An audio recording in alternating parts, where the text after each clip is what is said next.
रुड़की में दो बहनों की हत्या के मामले में पुलिस ने बड़ा खुलासा किया है। पुलिस के मुताबिक इस वारदात के पीछे संपत्ति विवाद वजह बनकर सामने आया है। मामले में आरोपी भाई विवेक उर्फ विक्की को गिरफ्तार कर लिया गया है, जबकि गोली लगने से घायल जीजा संदीप की हालत अब भी गंभीर बनी हुई है।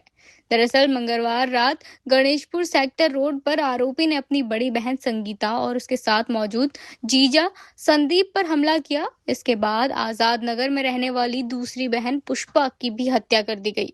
घटना के बाद आरोपी फरार हो गया, लेकिन पुलिस ने कुछ ही समय बाद उसे उसके गांव चुडियाला से गिरफ्तार कर लिया। वहीं पुलिस ने आरोपी के पास से वारदात में इस्तेमाल तमंचा, 6 खाली कारतूस और बाइक बरामद की है।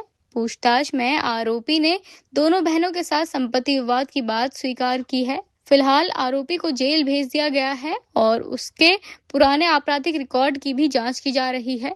वहीं घायल संदीप का इलाज जारी है। पुलिस उसके बयान और परिवार से मिली जानकारी के आधार पर मामले के दूसरे पहलू की भी पड़ताल कर रही है।